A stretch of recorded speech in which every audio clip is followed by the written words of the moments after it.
Now that you've found UBN Radio and discovered our quality talk shows, it's time to spread the word to friends, family, and the universe. 24 hours of music and talk. Radio without limits. That's why people keep coming back for more. That's ubnradio.com.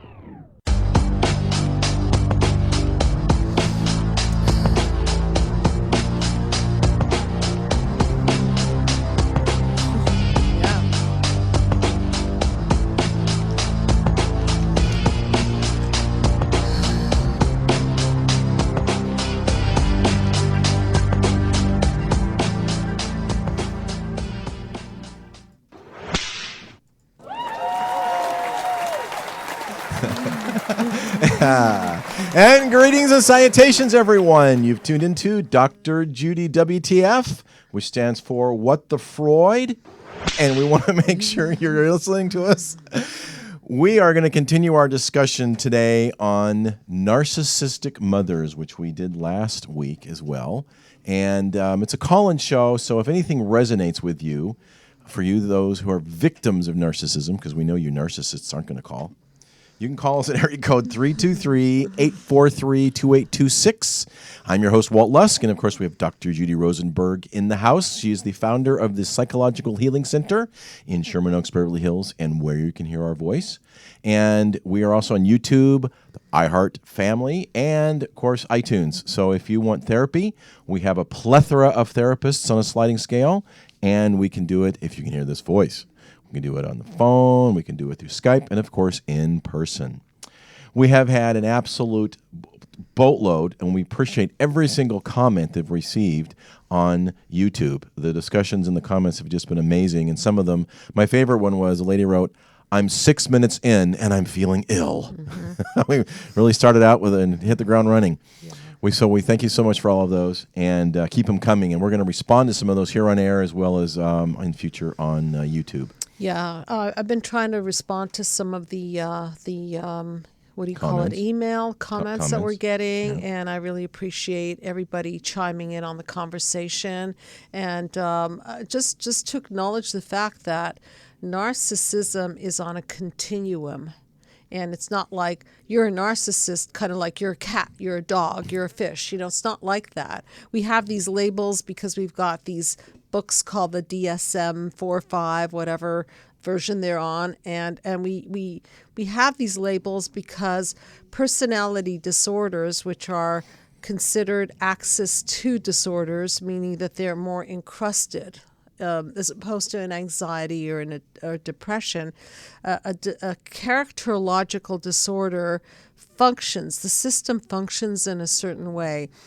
And so when we talk about narcissism or narcissists, underlying that particular disorder is an injury. So it's not funny. So. It's just not funny. And people who suffer from this disorder, as we've talked about on other episodes, usually don't come to therapy because it's very, very painful for them to confront their narcissism, because that's what narcissism is. It's a shell. It's a protective shell to protect a wound from an injury.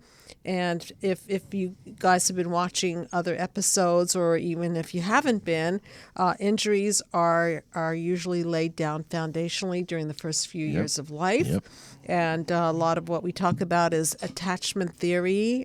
Dr. John Bowlby, who studied infants and children and found that infants who are injured, whether they be neglected or abused in some way or smothered in some way, they will have reactions to these wounds, and then they will my languaging is that they will encode these wounds in terms of a poor sense of self. So just to review, what it takes to form a human psyche that's healthy is eye contact, skin contact, breastfeeding, consistency, a mother that attunes to her child, a father that nurtures mother, a family system that gives mental health to the child. And when I say father and mother, just sub in. If you're a gay couple, doesn't matter. It's the same principle. It's It's how that baby is nurtured, and there's got to be one primary caregiver that feeds the baby emotionally, usually. And if there are two primary caregivers, then it's important that they both be consistently there for the child. So it's that consistency and attunement that creates healthy narcissism, meaning healthy individuation and eventually separation.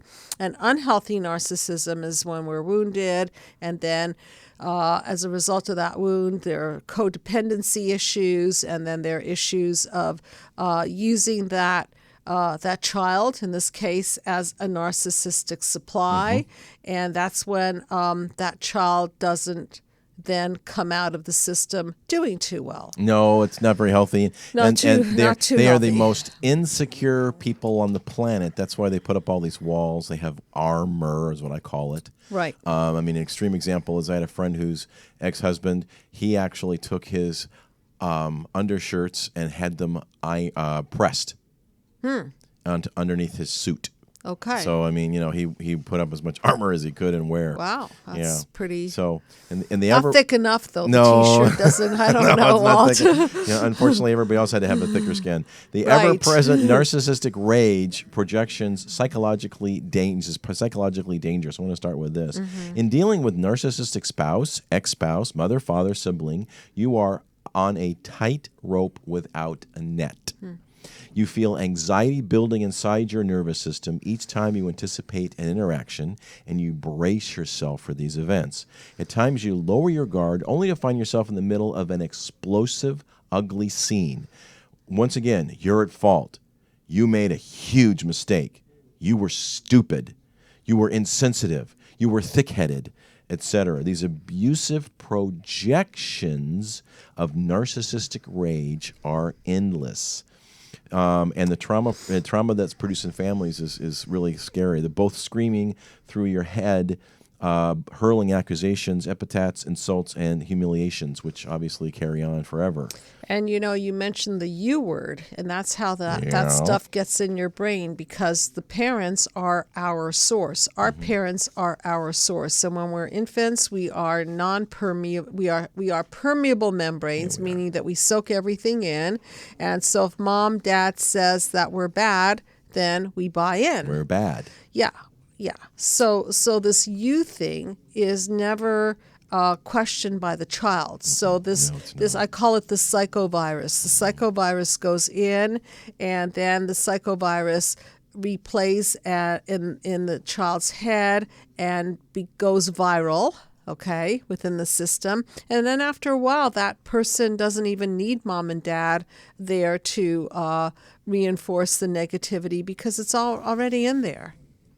Yep, it sure is. And this is a call-in show. We It is. really want to hear from you. I know we're hearing from you. Our number is area code 323-843-2826 here. And if you want to write us, you can, info@drjudywtf.com. And we, of course, respond to everything that's come in. Now, Dr. Judy's written a book. It came out last December. It's on Amazon and Kindle. And those of you that want to learn more about the 9-panel mind map, you can get her book, and which has been ravely reviewed, and it really will give you an amazing resource for dealing with this stuff. In fact, one of after every chapter, and what I love about Dr. Judy is her goal really is to help you think like a shrink, to do this on your own, to give you the tools so that you really don't have to go and be in therapy forever in a day. It's pretty, very efficient, very effective, and it's very powerful. And for those of you who are thinking about doing mind map therapy, I think it's a very minimal investment of money to buy the book and see if it's for you, and really see how it applies to you, because there are many case studies in there, and I break it down cleanly, easily, so that the mind can soak it in. Yep. Yeah, thanks, Walt. Well, what I wanted to start with, we were talked about last week about some challenges with narcissistic mothers, and I thought I would start here with how to deal with a narcissistic mother. We want to provide little solutions here, even though we're going to do some more later in the show. And by the way, we're also, one of our segments of our show is Shrink That Tune. And we're going to shrink a very popular narcissistic song by Taylor Swift. So stay tuned.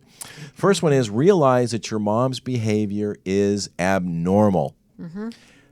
She's everything that matters is power or authority, and it's got to go her way, and that's it.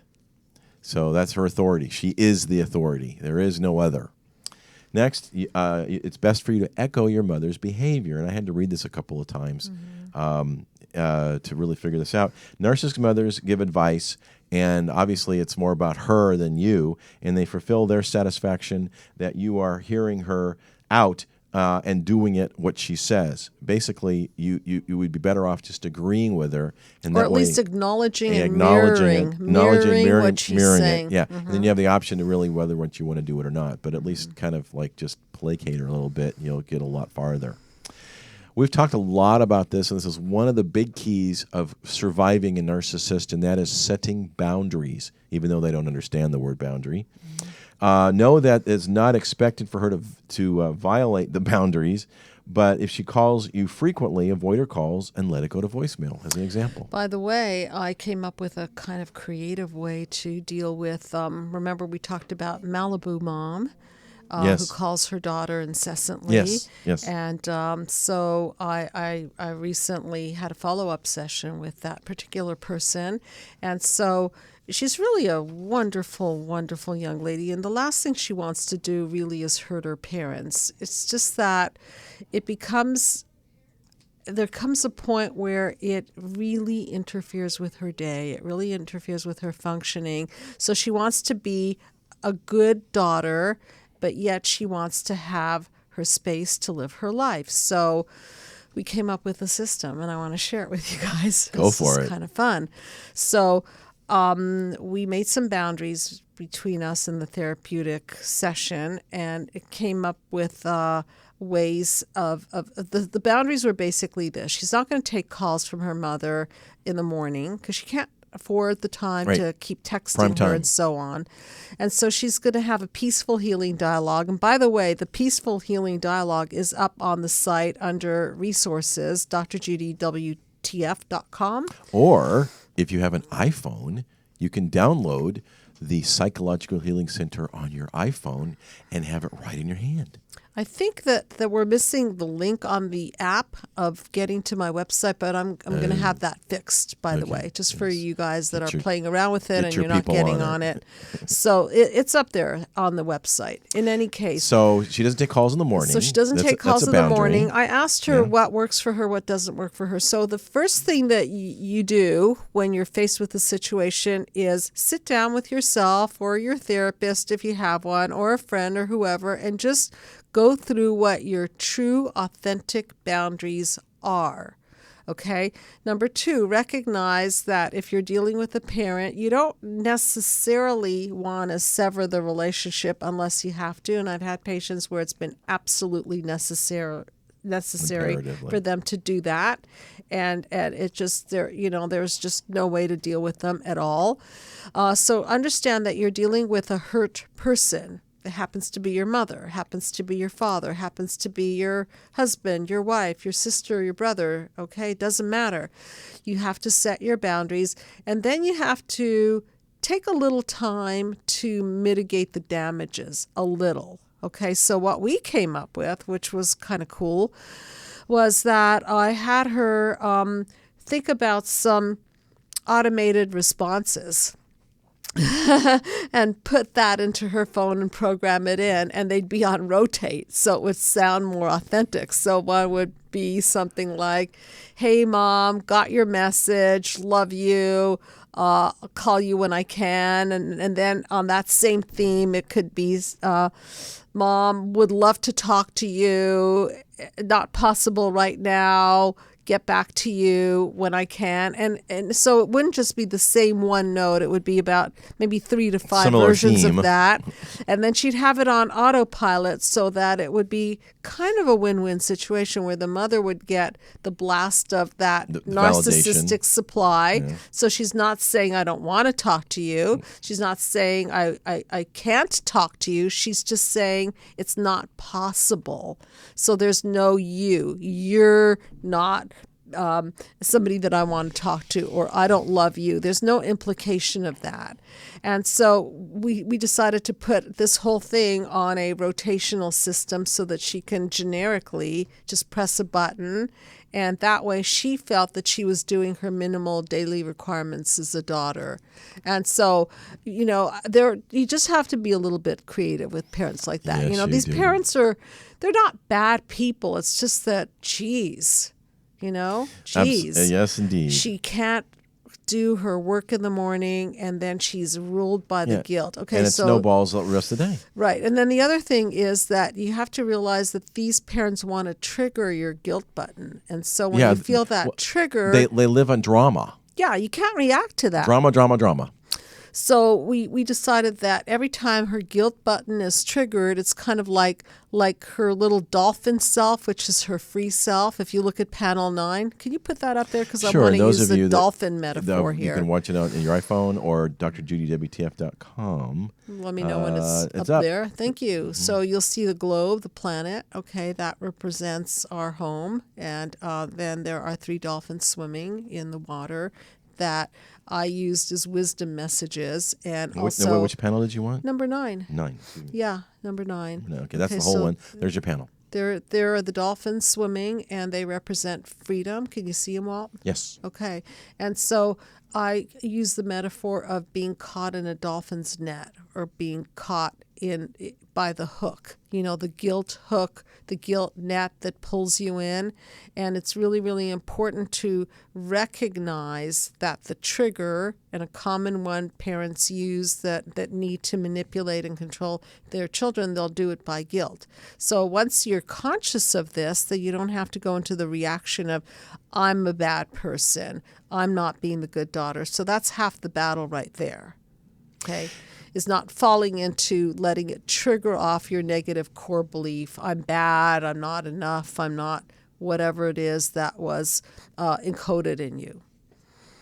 And my mother was doing this a little bit years ago, and a friend of mine suggested just call her on it. And so we'd be on the phone, and she'd try this done, and I'd just go, Mom, you're not trying to motivate me by guilt, are you? And she'd go, oh, no. I go, okay, good, I was just checking. And then about a week later, Mom, are you trying to motivate me by guilt? Oh, no.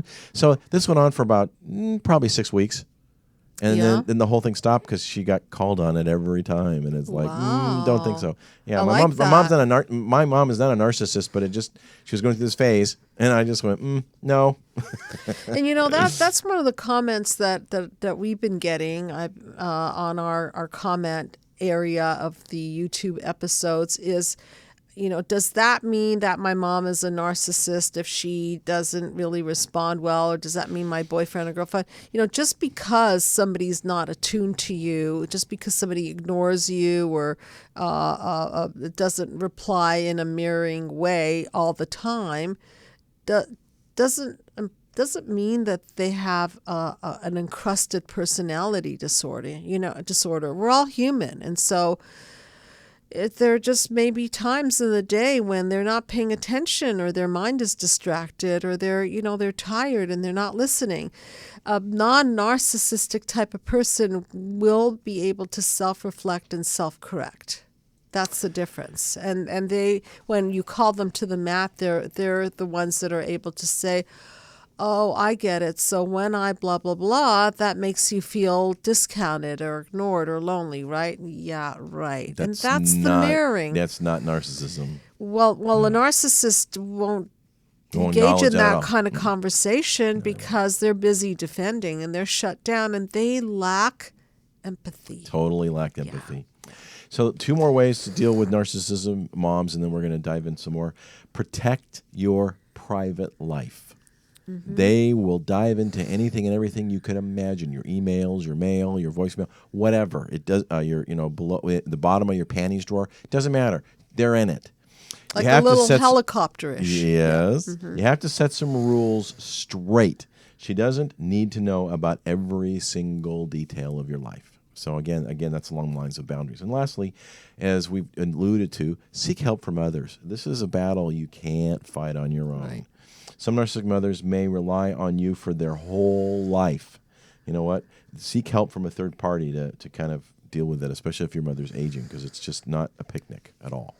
And one aspect that I wanted to bring up is that oftentimes when there's a one-parent family member, it's difficult for the child of that one parent member to really separate and individuate, because they feel that they are responsible for the parent. So when daddy's missing, or they try and fill in. They try to fill in, and so there's a tremendous sense of responsibility, a tremendous sense of guilt, and the other spouse has to acknowledge that that person feels overwhelmed with shame and guilt if they're not pleasing mom. And so just give them a little space to figure out how to put the family first, because in that dynamics, oftentimes there's this fight, there's this battle between the family, meaning the husband, wife, and the kids, and then the mother, and it creates a lot of friction between the in-law, the daughter-in-law, the son-in-law, or the son and the daughter, and the boundaries again have to be set straight. Well, again, all that is more drama. Mm-hmm. That's what they want. They try and separate, and they want to be the kingpin of all the communication, so they can control the communication, so that they can instill more drama and control.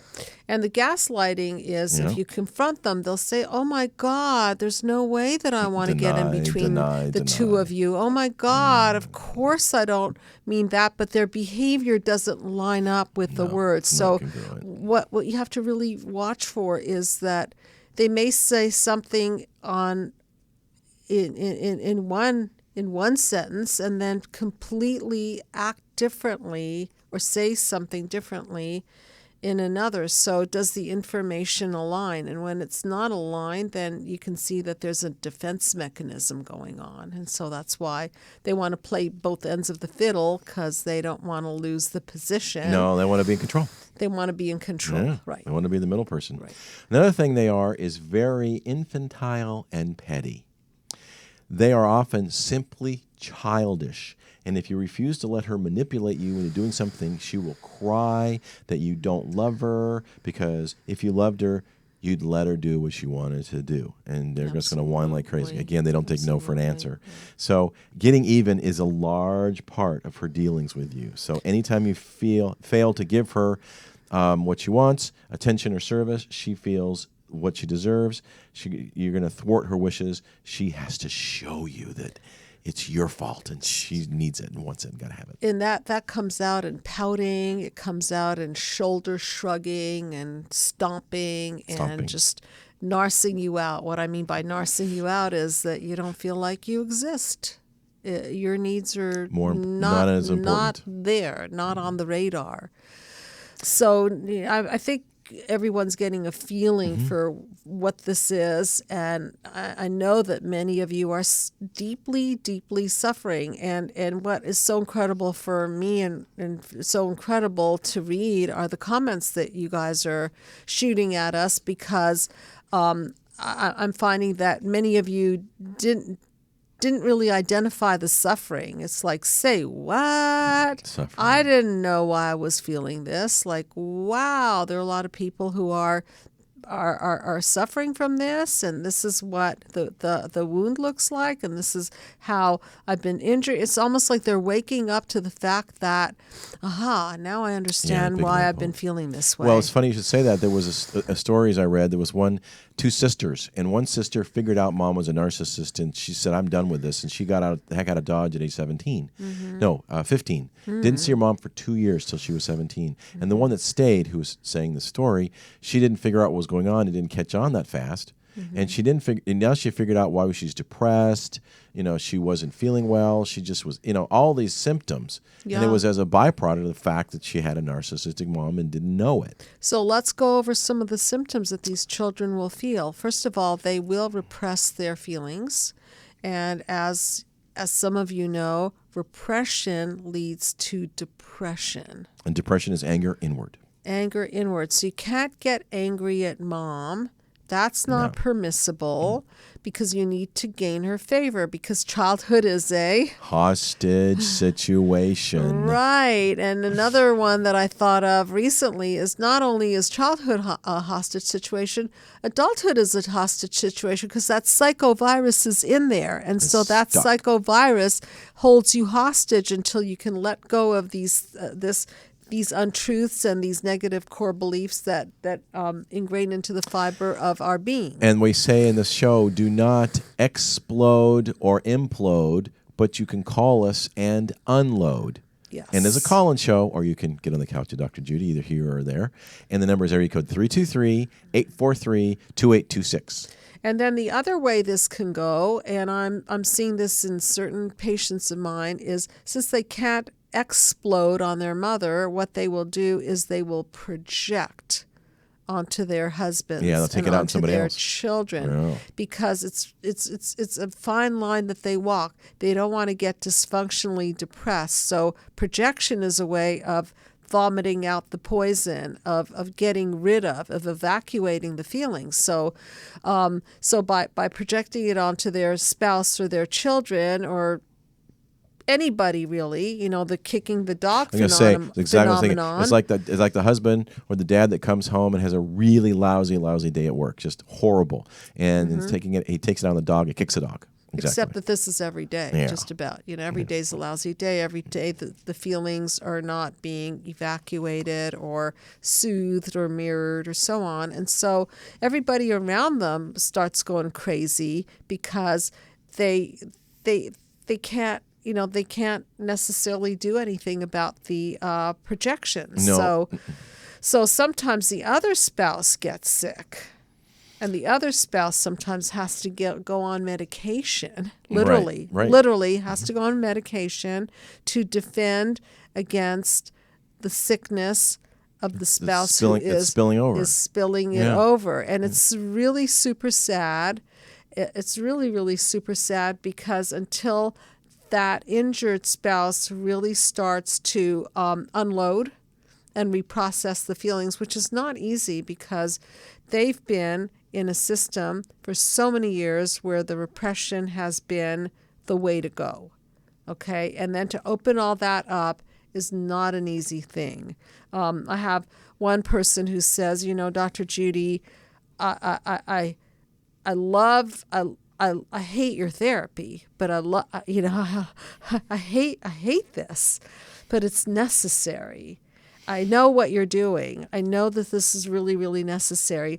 And sometimes that's why people will avoid this kind of work is because, unfortunately, we've got to go deep down in there and reprocess. The good news is that once you take that thorn out, you could pull out a thorn from your foot slowly, or you could just well, it's like I have an expression that it simply is no surgery is painless.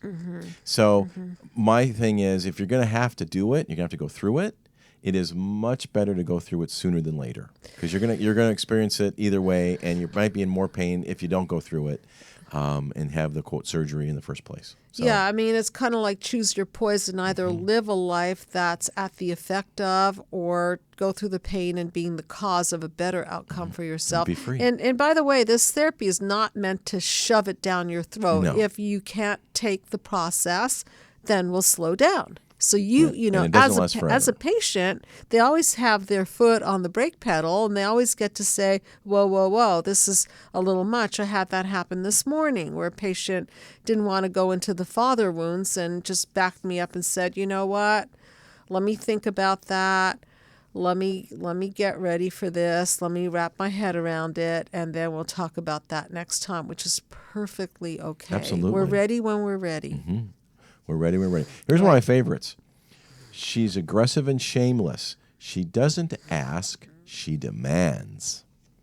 She makes outrageous requests, and then she'll take anything she wants if she thinks she can get away with it, right? She don't take no for an answer, as we've said, and she pushes and arm twists and manipulates until you give in. And the sad part, Walt, is that you think that you're winning the battle when they finally calm down. So you give in, But guess what you've done? You gave in. You've given in. Yeah, Pavlov's you dog. You've just reinforced the bad behavior. Okay, you've just fed the narcissistic beast, so to speak. And so it's not going to quell the narcissism. It's kind of like that bottomless pit. Well, I'm going to say, the glass with its cracked, you can pour as much as you want into it. It's never going to be full. Right. So you appease the person for like a minute, and then the next demand, and then you appease, and you're just like, oh, I finally satisfied her. I guess not. There's a demand after the demand. And sometimes I don't even remember the demands. I mean, it's like ancient history. There's one story, this lady was making these little bows that took about 45 minutes to make, and she was going to make a little collage for her mother for Christmas.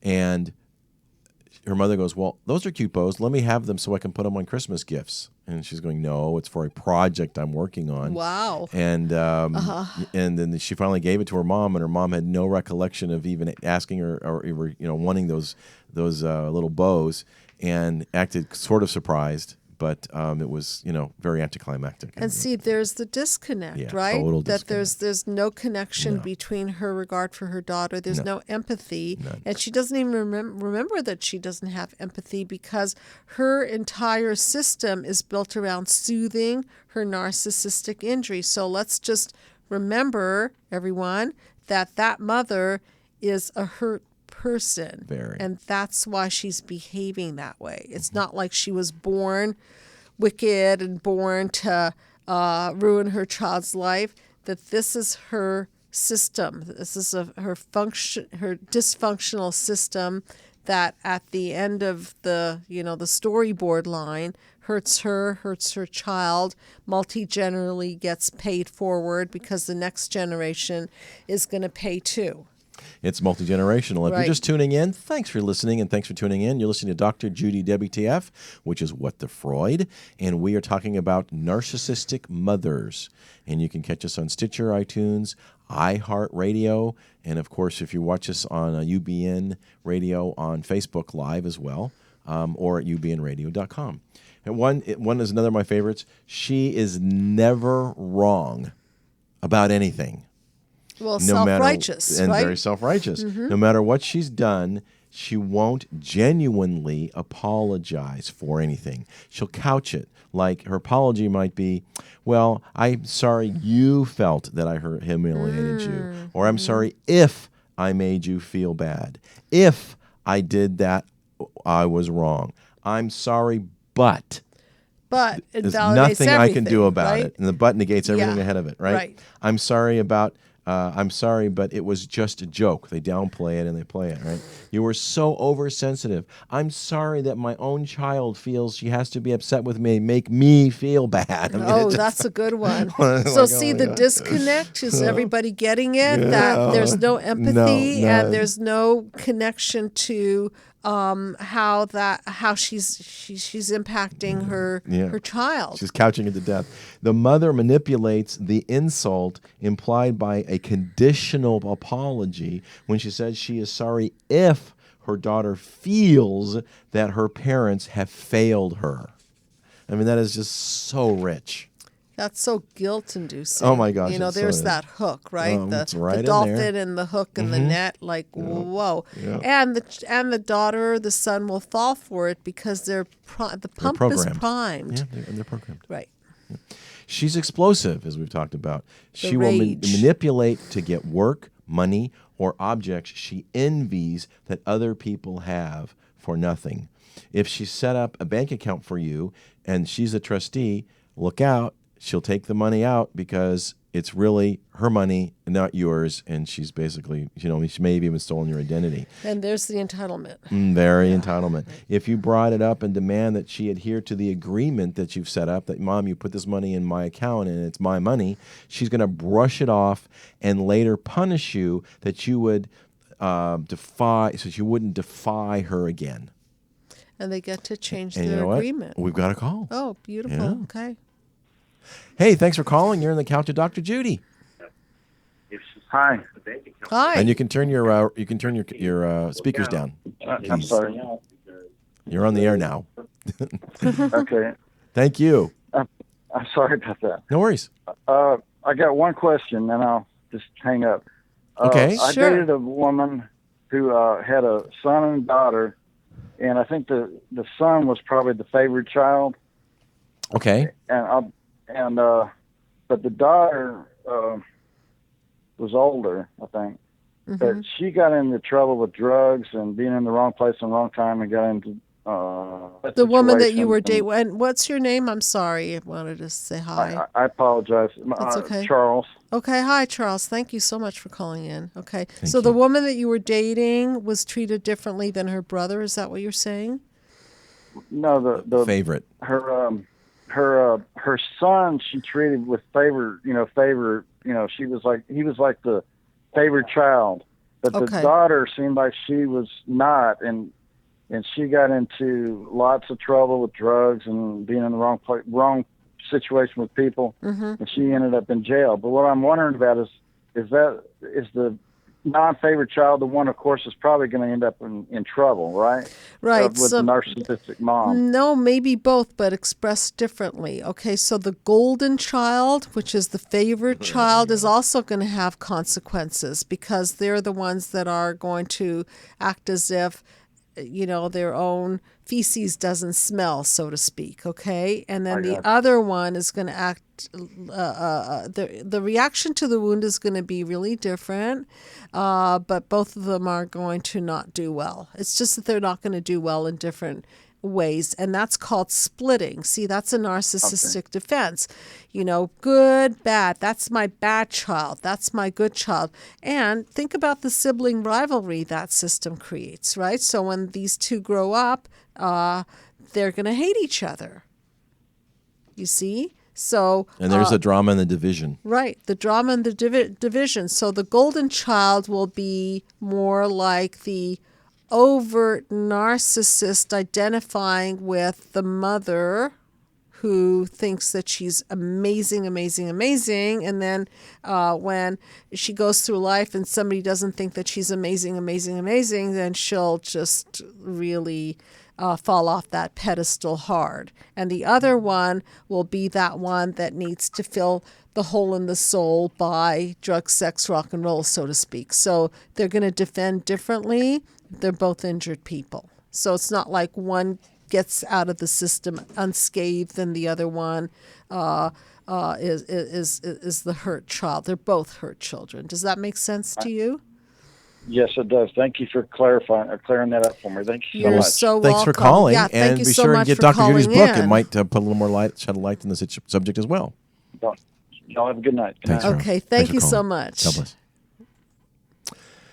So That's a great question, it is a by good- the it is way, a good because it's question. almost like we think that, escape that one. My mommy loved me, and I'm the lucky one, and not the other one. But both of them are really going to be hurting here.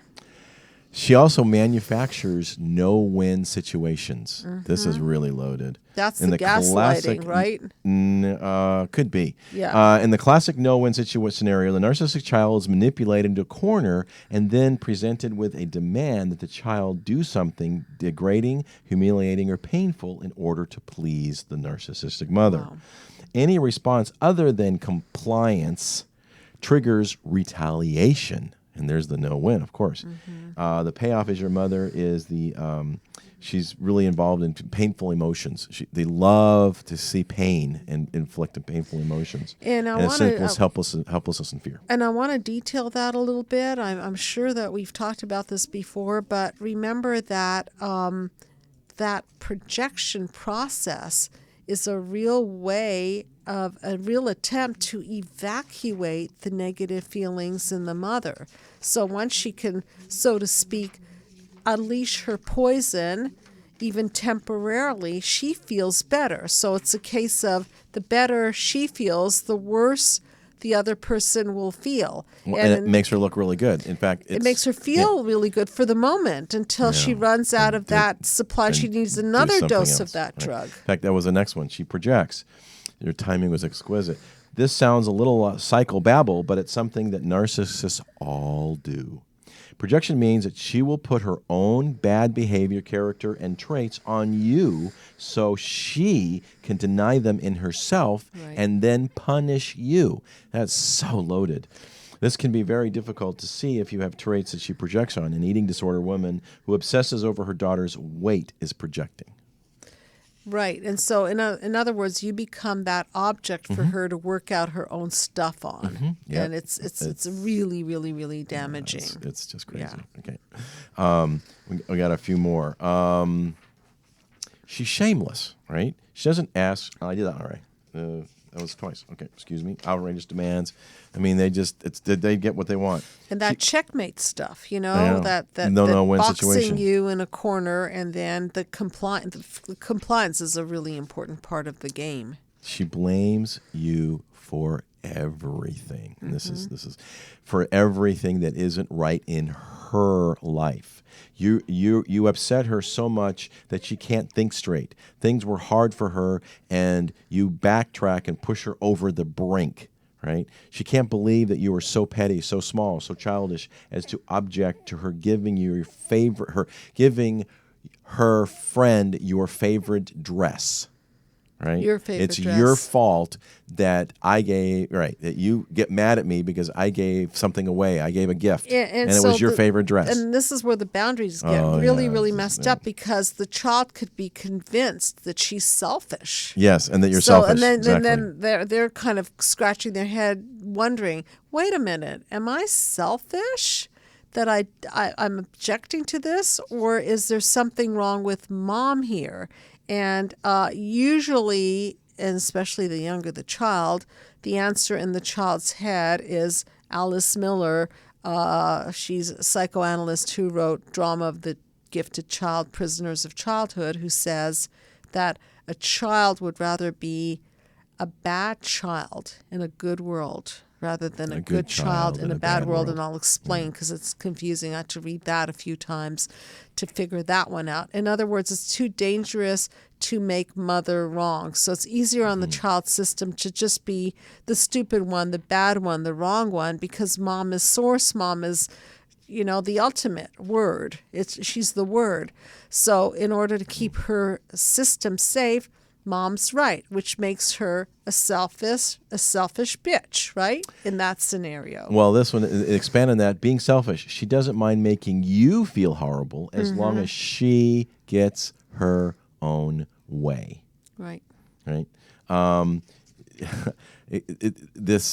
She lies. She knows what she did wrong, and she knows your reaction is reasonable, but she's not going to let you get away with that. But see, she primes the pump, and then here's the part 2 of the projection, okay? So there's the projection, and then the person she's projecting onto, which is her child, identifies with her projection, meaning that she receives the projection, which is, in psychological terms, the fancy word is projective identification.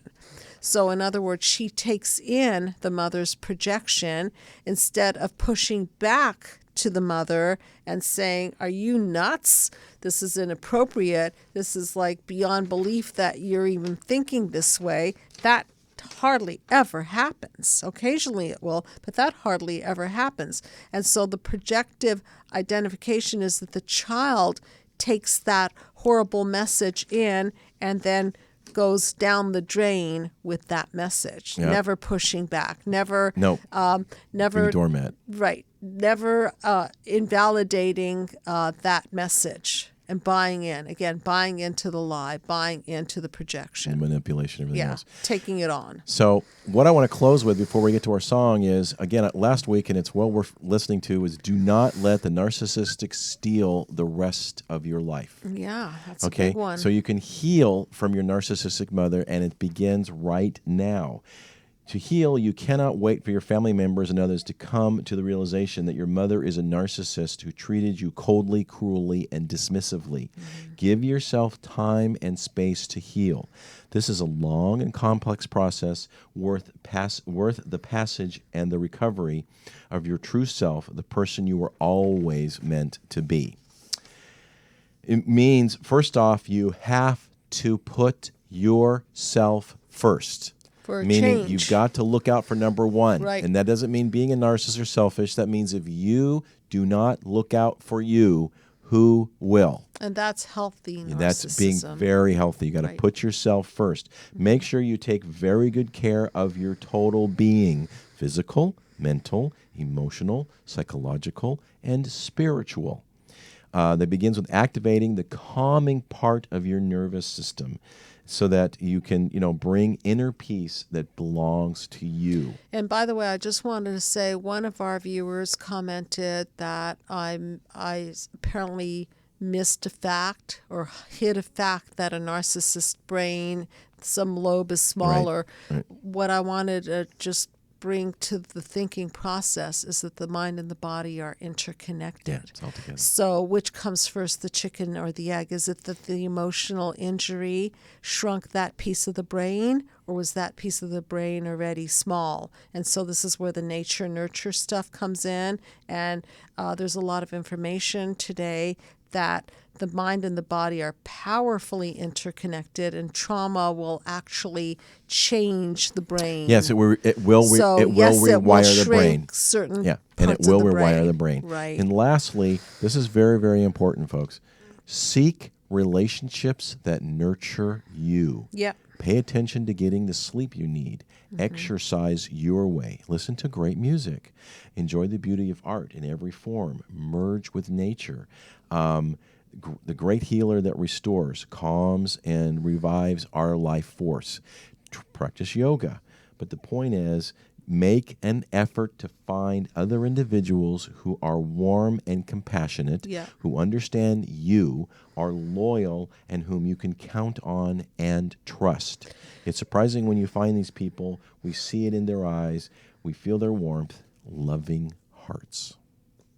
That's beautifully said. And so when we find synergy with another person, our light will be magnified because we all have light within us. And these shadows, these narcissistic injuries block our light. And once we're able to release these injuries, then we can restore our own selves to health.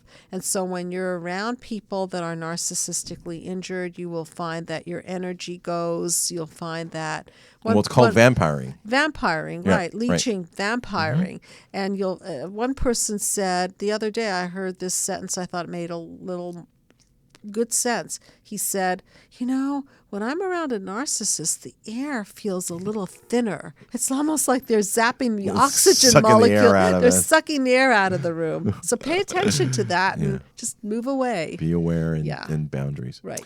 So that's our show on Narcissistic Mothers. And those of you who are a fan of the show know that we do Shrink That Tune. And we are going to do a very, very popular song by Taylor Swift entitled Blank Space. So I'm going to read the words, and Dr. G is going to interpret it, and we'll close out with a song. Nice to meet you. Where you been? I could show you incredible things, magic, madness, heaven, and sin. So, saw you there, and I thought, oh my God, look at that face. You look like my next mistake. Love's a game. Want to play?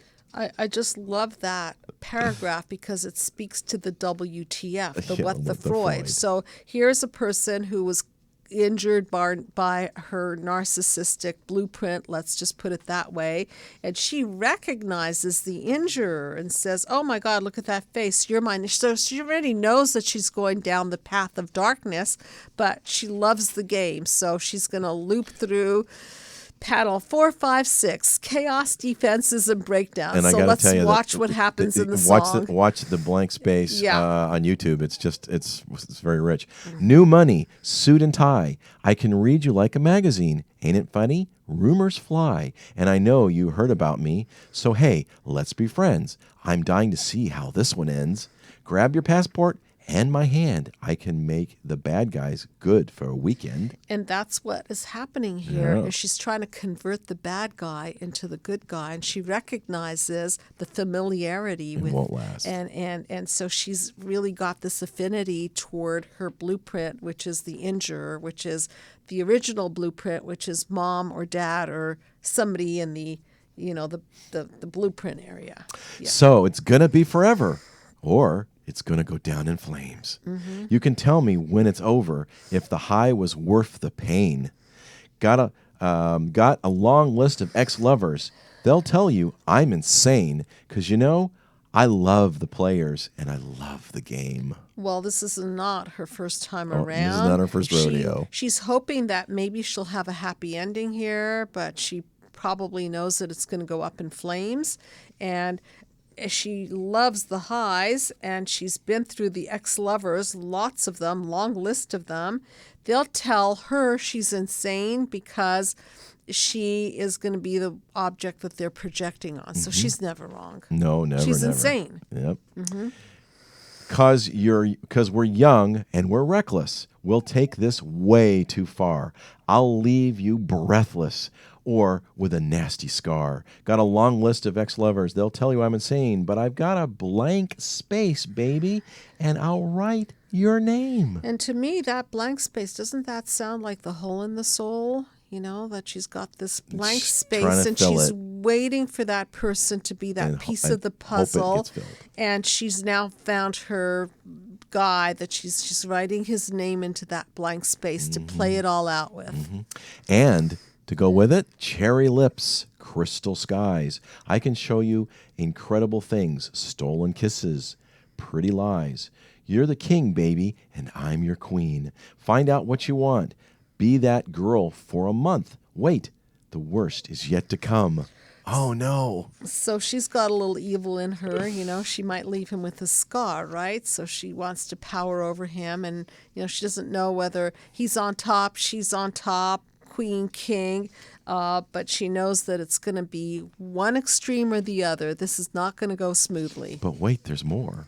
Screaming, crying, perfect storms. I can make all the tables turn. Rose garden filled with thorns. Keep you second guessing like, oh my God, who is she? I get drunk on jealousy, but you'll come back each time you'll leave. 'Cause darling, I'm a nightmare dressed like a daydream.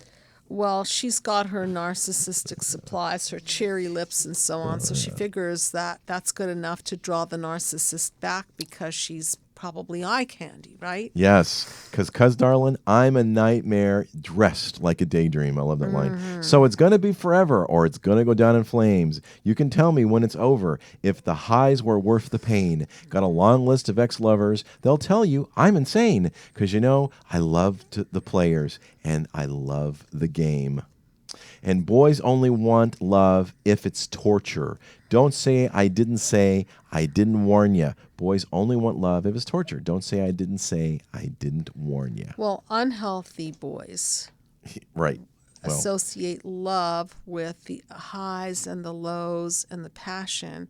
And people who are balanced don't really need that adrenaline ride. But in this dynamic, it's a really huge adrenaline ride. Oh, right? Yeah. Because we're young and we're reckless. We'll take this way too far. I'll leave you breathless or with a nasty scar. Got a long list of ex-lovers. They'll tell you I'm insane, but I got a blank space, baby, and I'll write your name. So it can go either way. The nasty scar, she can bite back and she can show her narcissistic revenge, okay? Or she will be at the effect of his narcissistic revenge. So that is our Shrink That Tune here at Dr. Judy WTF for What the Freud. That's Taylor Swift's Blank Space. Again, if you want to write us, you can write us at info@drjudywtf.com. And you can watch us on YouTube, which we really appreciate all the comments and likes.